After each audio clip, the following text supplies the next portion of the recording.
Oke, kali ini kita akan mereview tentang inverter Kenica. Ini merupakan inverter Kenica tipe EAF 2000, kapasitas 2000. Kalau kita lihat dari dimensinya, inverter Kenica EAF 2000 cukup besar jika kita bandingkan dengan inverter serupa dengan kapasitas yang sama. Ini jenis inverter hybrid yang menggunakan dua sumber, yaitu sumber dari grid AC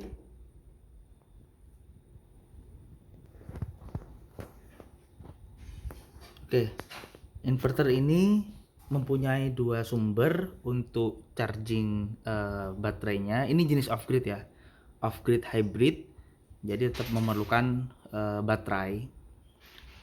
Hybridnya ini bisa digunakan menggunakan sumber AC langsung, bisa dari grid PLN ataupun dari generator ataupun sumber listrik lainnya.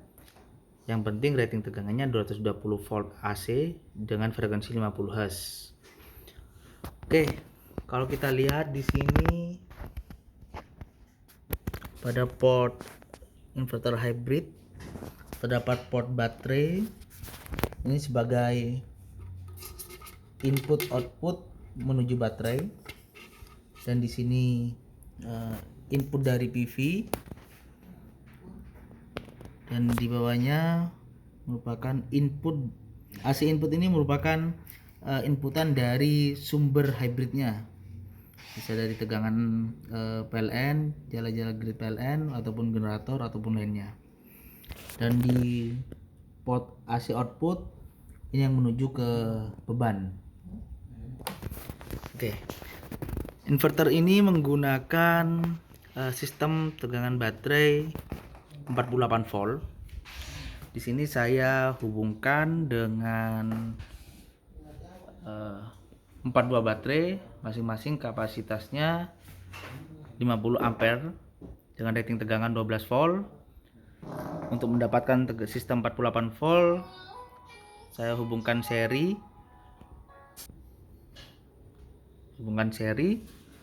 sehingga menghasilkan tegangan 12 kali 4, sehingga menjadi sistem 48 volt yang langsung dikoneksikan ke input dari inverter. Oke, sumber yang kedua kita koneksikan ke jala-jala PLN. Ini kondisinya masih off semua. Untuk outputnya terkoneksikan ke stop kontak yang nantinya akan digunakan untuk uji beban. Kita buka dulu ya. Inverter EAF ini juga mempunyai fitur interface melalui RS232, USB, RS485. Ini juga bisa menggunakan perangkat wireless monitoring yang dijual terpisah. Oke, selanjutnya kita coba nyalakan inverternya. Pastikan untuk koneksi DC-nya benar, plus merah, hitam minus sesuai dengan koneksi baterainya. Oke, kita nyalakan. Untuk menyalakan inverter ini cukup menekan tombol on hingga muncul indikator tegangan baterai seperti ini. Oke, pada display terdapat beberapa tampilan, yaitu PV in merupakan tegangan dari panel surya. Di sini tegangan dari panel surya 0 karena pada port panel surya tidak terhubung. Dan selanjutnya pada AC input juga tegangannya masih 0 karena sumber dari PLN masih dimatikan. Nah, pada out tegangannya dapat kita lihat 219 volt AC. Itu merupakan keluaran dari tegangan inverter. Di sini juga ada indikator dari tegangan baterai. Saat ini tegangan baterainya 50,8 volt DC. Ini juga terdapat indikator temperatur dari inverter saat ini 25 derajat Celcius, dan indikator frekuensi 50 Hz, dan untuk bebannya masih 0 karena belum terhubung kan ke beban. Nah, di sini juga terdapat indikator kapasitas baterai dalam persen. Saat ini baterainya masih tersisa 89%.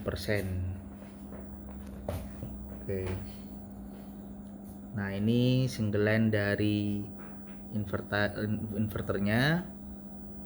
Karena sumber dari AC masih belum dinyalakan, untuk beban sendiri disuplai langsung oleh baterai. Oke. Kita coba apabila sumber AC kita nyalakan.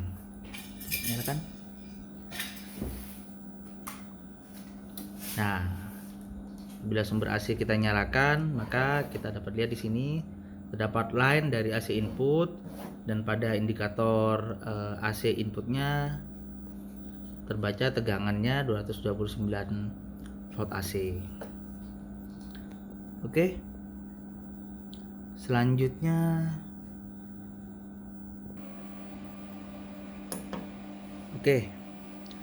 sekarang kita coba hubungkan outputan dari inverter ini pada beban kipas kecil dan bor. Kita lihat di sini indikatornya. Oke. Kita lihat PV in. Nah, AC out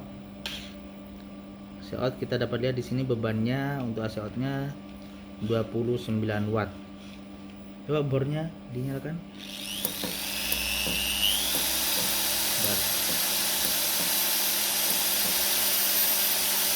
Dengan bor nyala, maka dayanya juga akan terbaca.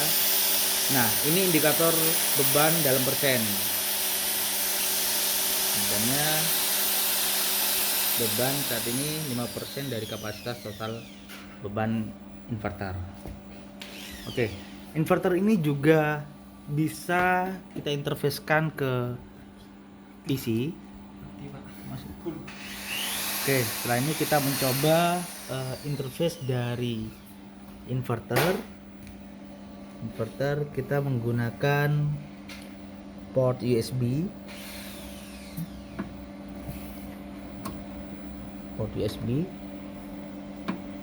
Yang langsung kita hubungkan pada USB laptop. Oke, sambil menunggu laptopnya menyala, kita coba cek cara kerja dari inverter hybrid Kenica EAF 2000 ini. Bukunya mana? Oke. Nah, inverter Kenica ini mempunyai dua sistem kerja. Yang pertama, sistem energy storage dan power supply. Energy storage priority dan power supply priority. Oke. Saya langsung jelaskan alur kerja dari yang pertama, dari energy storage. Ini tampilannya. Jadi untuk memperjelas, kita langsung lihat di buku panduannya. Jadi pada sistem energy storage priority, inverter ini mempunyai 3 cara kerja. Yang pertama, apabila kondisi pada siang hari, PV mendapatkan sinar matahari yang mencukupi, maka PV akan mengalirkan daya menuju beban dan sebagian dayanya lagi akan digunakan untuk charging baterai. Dilihat dari panahnya.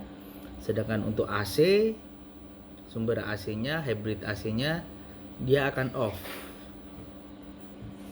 Untuk cara kerja yang kedua, apabila kondisi PV, daya dari PV berkurang, bisa disebabkan oleh sinar matahari yang tidak mencukupi, maka kebutuhan beban akan disuplai juga dari AC.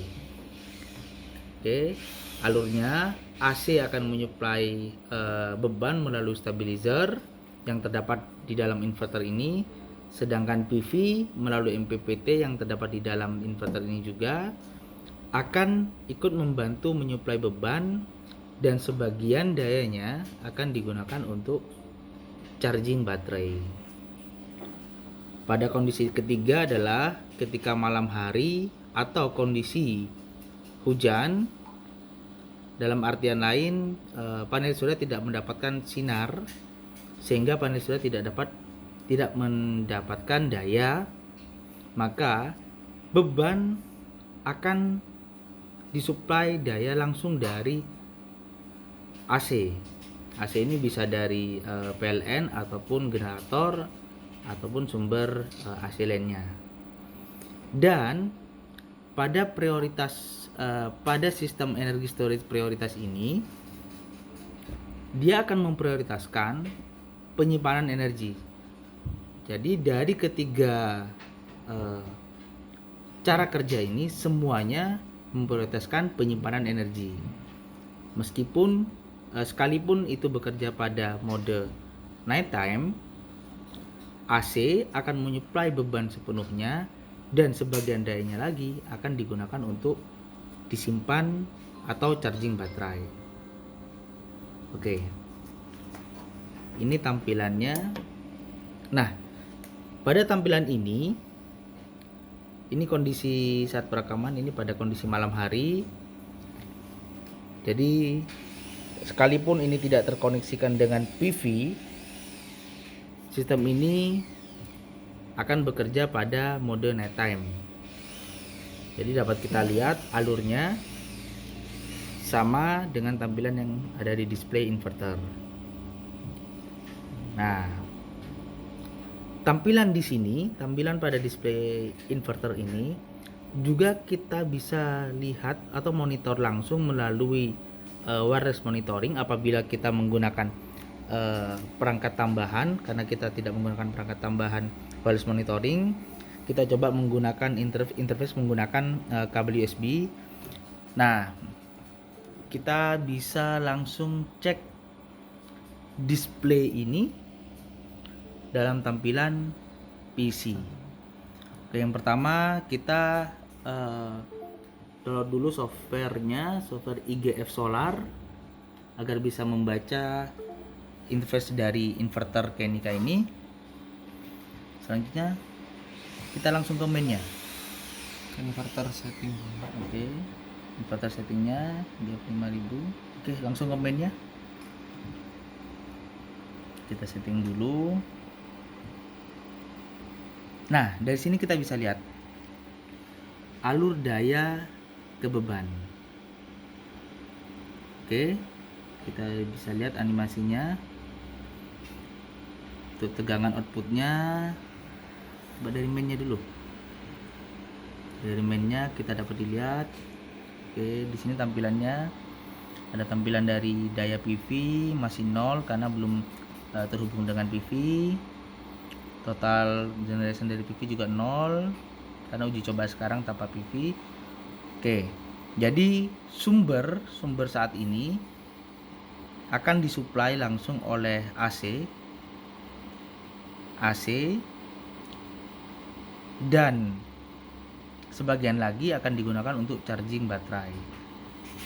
Di sini kita juga bisa lihat, kalau kita klik di sini kita dapat lihat tegangan baterai. Di sini saat ini tegangan baterainya 56,6 volt. Harusnya ini sama dengan yang tertampil pada display. Oke. Display kapasitasnya 92%. Ini sama.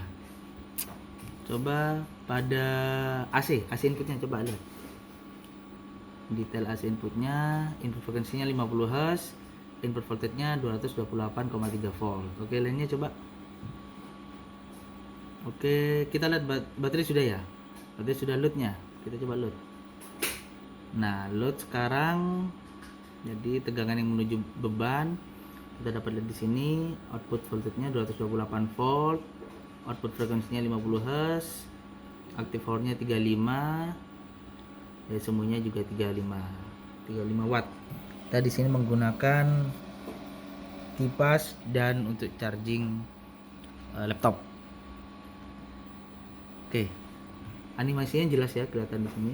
Ada alurnya bergerak dari AC menuju beban dan sebagian untuk charging baterai. Oke, selanjutnya kita coba apabila sumber PLN-nya coba dimatikan. Coba sumber PLN-nya dimatikan. Nah, apa yang terjadi? Sumber listrik dari PLN dimatikan. Oke, agak lama responnya ya.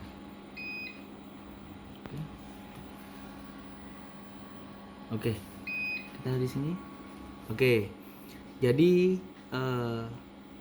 karena tidak ada sumber dari AC maupun PV, beban akan disuplai langsung oleh baterai. Kita lihat alurnya. Baterai akan menyuplai beban. Oke, itu mode sistem yang pertama, yaitu energy storage priority, di mana sumber AC maupun sumber dari PV akan memprioritaskan untuk menyuplai energi pada baterai atau charging pada baterai. Untuk mode kedua adalah power supply as a priority, yaitu memprioritaskan power supply. Di sini juga ada 3 cara kerja. Cara kerja yang pertama, apabila siang hari dengan sinar hari mencukupi, maka PV panel akan menyuplai beban dan sebagian lagi dayanya akan digunakan untuk charging baterai. Apabila kondisi pada siang hari sedangkan sinar matahari tidak mencukupi, maka PV panel akan menyuplai beban dan kekurangan dayanya akan dibantu oleh baterai. Dengan syarat tegangan baterai lebih dari DOD-nya ya. Nah, namun apabila baterai tidak mampu untuk membantu PV untuk menyuplai beban, dalam kondisi berikutnya adalah ketika tegangan baterai kurang dari sama dengan DOD, maka AC akan menyala. Sumber hybrid akan menyala melalui stabilizer yang akan membantu PV untuk menyuplai daya kepada beban. Sebagian dayanya akan digunakan untuk charging baterai. Oke. Untuk menggunakan mode, untuk mengganti mode pada PV, mode energy storage priority ataupun power supply priority, kita dapat mengubahnya dengan cara menekan tombol arah panel atas ini dengan on secara bersamaan hingga muncul tampilan seperti ini. Nah, tampilan seperti ini kita masuk ke mode setting, di mana di sini kita sudah bisa men-setting tegangan outputnya, terus persentase rating powernya, setting frekuensinya, contohnya seperti ini. Kita mengubahnya kita bisa menggunakan tombol on dan off ya, on atau off. Oke, kita pakai 50 Hz ya, karena sistem di sini 50 Hz. Oke, ini persentase ring dari frekuensi. Kita langsung di sini ada indikator baterai tipe, karena yang saya gunakan sekarang adalah jenis baterai lead acid, maka di sini kita pilih tipe baterai Lea. Indikatornya tertulisnya Lea, lead acid maksudnya. Oke, ini cycle-nya, si time-nya, floatnya sepertinya tegangannya tidak perlu kita setting ya, kita ikuti aja default dari bawaan inverter agar lebih amannya. Chargernya 20 ampere. Nah, kita fokus penggantian mode dari energy storage ke power supply priority. Oke, kita pilih GAN. Oke.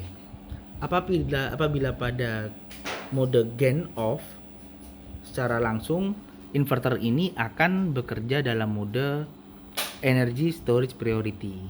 Apabila kita ingin membuat inverter ini bekerja pada power supply as a priority, kita mengubah generator ini pada status on. Oke. Sudah, next lagi, save. Kita ganti yes. Oke, saat ini inverter bekerja pada power supply as priority. Oke. Coba powernya dinyalakan. Kita coba apabila menggunakan power supply as priority dengan sumber PLN on. Nah, pada sumber PLN on, dia akan bekerja pada kondisi baterai langsung menyuplai beban ya. Langsung menyuplai beban. Apabila baterai ini, tegangan baterai di bawah kurang dari sama dengan DOD, maka lain pada AC dia akan menyuplai output power dan sebagiannya akan melakukan charging terhadap baterai. Oke, selanjutnya apa lagi? Oke, di sini ada lagi. Nah, ini ada lagi satu sistem dari inverter ini, yaitu apabila kondisi sistem overload, katakanlah inverter ini kan dayanya 2000 watt. Lalu bagaimana apabila bebannya ternyata 3000 watt? Jelas inverter ini tidak akan mampu menyuplai beban.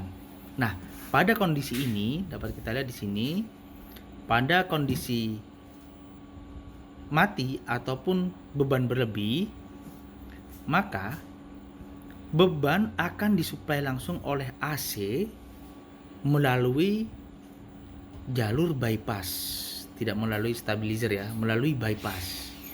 Ataupun pada kondisi kedua, apabila inverter ini mati sedangkan AC input tetap on, maka beban akan tetap bisa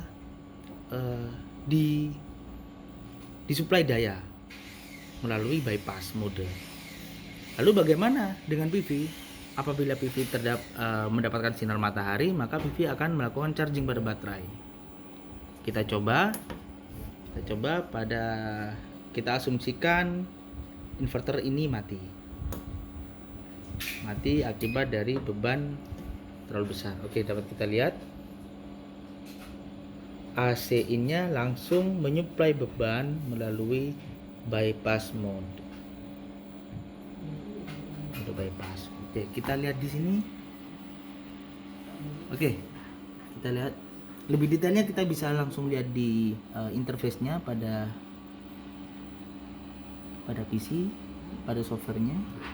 Nah, lihat flow-nya dari AC input langsung menyuplai beban, dan sebagian dari AC input tetap dapat digunakan untuk charging baterai. Nah, apabila PV ini mendapatkan sinar matahari, maka yang akan menyuplai baterai adalah dari PV. Oke, selanjutnya apa lagi? Coba kita on-kan lagi ya. Kita di-on-kan lagi.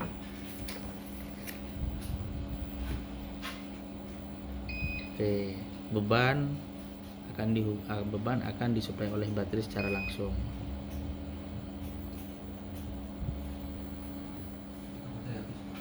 Oke.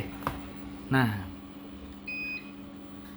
pada interface monitoring ini cukup lengkap ya. Selain kita bisa mengetahui PV powernya, terus generation tiap harinya, dan total generationnya, kita juga dapat sistem infonya, AC infonya di sini, tegangan AC-nya, PV infonya. PV infonya masih mati ya karena belum terhubung. Bypass infonya, output infonya, baterai info, dan lain-lainnya. Di sini juga kita bisa lihat report daya masuk dan daya keluar dalam harian, dalam bulanan, dan dalam tahunan. Oke, kalau lihat secara langsungnya, secara real time-nya kita dapat melihat di sini. Secara real time-nya, nanti ketika ini sudah terhubung dengan panel surya, akan saya buatkan video tampilan dari generator powernya. Kita bisa lihat grafiknya, grafik harian, grafik harian yaitu dari selama 24 jam ya, dari 00 sampai 24. Kalau bulanan kita bisa lihat daya yang dihasilkan selama 1 bulan 31 hari, dan tahunan sampai 12 tahun ya di sini ya. Dan totalnya dalam setahun nantinya berapa. Nanti akan saya review lagi ketika sudah terhubung dengan PV-nya. Oke, sekian, terima kasih review dari inverter EAF 2000 merek dari Kenica. Terima kasih.